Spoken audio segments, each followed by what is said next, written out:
Halo semuanya, mahasiswa program studi Diploma 4 Promosi Kesehatan. Jadi kita bertemu lagi pada sesi ini, pada mata kuliah kemitraan dalam promosi kesehatan. Jadi pada sesi kali ini kita akan membahas mengenai karakteristik dan dasar dari kemitraan. Jadi sebelumnya mungkin pada sesi awal, kita sudah membahas konsep dari kemitraan khususnya dalam bidang kesehatan itu seperti apa, langkah-langkah menjalin kemitraan itu bagaimana tahapan-tahapannya, lalu pada sesi ini kita akan membahas lebih detail lagi mengenai karakteristik dan dasar apa saja sih yang dibutuhkan dalam membentuk sebuah kemitraan atau kita menjalin kemitraan dengan pihak-pihak lain, baik itu pemerintah ataupun swasta. Jadi nanti pada saat mahasiswa semuanya, khususnya prodi promosi kesehatan, saat turun ke lapangan langsung sudah mengetahui karakteristik dari kemitraan, dasar-dasar dari membentuk suatu kemitraan itu seperti apa. Jadi pada slide selanjutnya, mari kita bahas ya. Oke, baik. Jadi kita bahas sedikit ya mengenai kemitraan lagi. Jadi konsep kemitraan itu memiliki cakupan yang cukup luas. Dia itu bisa meliputi perilaku, sikap, nilai-nilai, dan juga bahkan teknologi yang ada di dalamnya dalam proses kemitraan itu sendiri. Kemitraan pun dapat dibagi menjadi dua cara sesuai dengan definisinya. Jadi kemitraan itu bisa dilihat melalui atribut dan juga melalui proses. Kalau kita berbicara melalui atribut, maka di dalam proses kemitraan itu akan ada namanya berbagi visi misi. Harus adanya kepercayaan dan juga komitmen antar anggota yang akan menjalin kemitraan. Sedangkan melalui proses, harus adanya usaha untuk membangun pernyataan visi. Menentukan tujuan bersama harus disusun dengan apa tujuannya, lalu langkah-langkahnya seperti apa untuk mencapai suatu tujuan tersebut, yang dimana tujuan itu adalah tujuan bersama, bukan tujuan individu atau kepentingan dari masing-masing anggota. Dan juga di dalam proses ini harus adanya pengorganisasian. Pengorganisasian ini melalui lokakarya kemitraan. Lokakarya kemitraan itu kita bisa jalin dengan di luar sektor kita. Misalkan kita dunia kesehatan. Kita bisa menjalin kemitraan dengan sektor swasta lainnya atau dengan instansi pemerintahan di luar kesehatan. Jadi semua bidang, semua lingkup kita bisa gandeng untuk menjalin sebuah kemitraan guna mencapai tujuan apa yang kita inginkan bersama. Dalam hal ini adalah meningkatkan derajat kesehatan. Oke, pada slide selanjutnya kita akan membahas mengenai dasar hukum dari kemitraan. Jadi sebelum kemitraan itu terbentuk, maka ada beberapa dasar hukumnya yang menjadi landasan mengapa kemitraan itu terbentuk. Jadi berdasarkan Undang-Undang Nomor 36 Tahun 2009 tentang kesehatan, itu ada pada pasal 9, pasal 50, dan pasal 170 juga. Di sana disebutkan mengenai kesehatan secara umum. Jadi di dalam kita melaksanakan program kesehatan, itu kita harus memperhatikan adanya kemitraan dan kerjasama lintas sektor, sesuai dengan Peraturan Presiden Nomor 72 Tahun 2012. Jadi di mana tujuannya dari dasar kesehatan itu harus adanya kemitraan dan kerjasama, itu gunanya untuk meningkatkan upaya kesehatan dan juga pencegahan penyakit sesuai dengan Aturan Menteri Kesehatan Nomor 74 Tahun 2015. Jadi ketiga hal ini, ketiga aturan dan juga undang-undang ini menjadi landasan hukum terbentuknya proses kemitraan. Jadi ada permasalahan kesehatan, bagaimana caranya untuk mencegah permasalahan kesehatan itu, yaitu bekerja sama dengan lintas sektor, guna menjalin kemitraan. Jadi sampai di sini paham ya semuanya ya.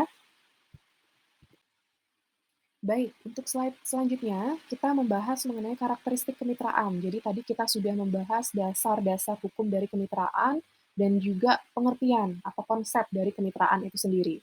Jadi pada slide ini kita membahas bagaimana sih karakteristik kemitraan. Jadi kemitraan itu juga dilandasi atas dasar hak asasi manusia ya, di mana hak asasi manusia itu merupakan adalah suatu investasi dan juga kewajiban untuk seluruh masyarakat itu menjaga dan juga memelihara kesehatannya. Jadi di mana masalah kesehatan itu memang saling berketerkaitan antara dampak satunya dengan dampak yang lainnya juga. Entah itu pendidikan, ekonomi, sosial, ataupun juga politik. Jadi masalah kesehatan ini tidak bisa kita tangani hanya dengan sektor kesehatan saja, melainkan juga dengan pihak yang lain, termasuk juga pihak swasta. Nah, karakteristik selanjutnya itu ada manfaat. Manfaat yang kita peroleh itu dari sumber daya manusia dan juga produktivitas. Ketika kualitas kesehatan manusia itu meningkat, maka juga kualitas sumber daya manusia dan tingkat produktivitas masyarakat Indonesia juga pasti akan meningkat. Yang di mana ke depannya, tingkat pembangunan Indonesia itu juga pasti akan meningkat. Nah, yang selanjutnya itu adalah bagaimana pentingnya kita menjalin sebuah kemitraan, yang di mana juga kemitraan ini sudah mulai digencarkan oleh WHO pada konferensi internasional yang berlangsung di Jakarta. Jadi perlu memang dikembangkan berdasarkan konsep-konsep tadi, karakteristik ini, maka harus dikembangkan upaya kerjasama untuk memberikan suatu manfaat, di mana manfaatnya itu pasti ada hubungan untuk membuat atau menjalin sebuah kemitraan yang efektif dan juga efisien. Jadi sampai di sini sudah ini ya, sudah cukup mengerti mengenai kemitraan itu seperti apa, dasar-dasar hukumnya yang membuat terbentuk suatu kemitraan itu seperti apa, dan juga karakteristik kemitraan itu apa.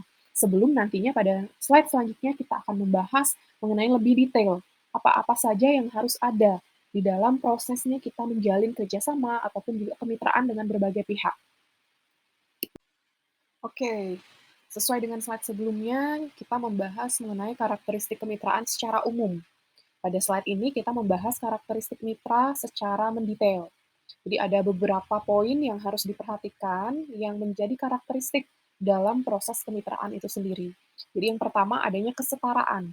Jika kita sudah setara dengan anggota kelompok lainnya, maka kepentingan individu itu pasti tidak akan ada. Lebih mementingkan kepentingan bersama. Karena kedudukannya itu sama-sama, tidak ada yang mempunyai kepentingan yang lebih ataupun juga yang kurang. Lalu yang kedua, proses kemitraan ini harus berjalan secara berkelanjutan. Jadi tidak ada periode, tidak ada stop sampai di mana, kalau sudah selesai misalkan tujuannya, itu stop hanya sampai di sana, itu tidak seperti itu. Melainkan harus tetap terjalin sampai proses monitoring, ataupun juga evaluasi, ataupun jangka panjangnya dari kemitraan ini apa yang akan dilaksanakan.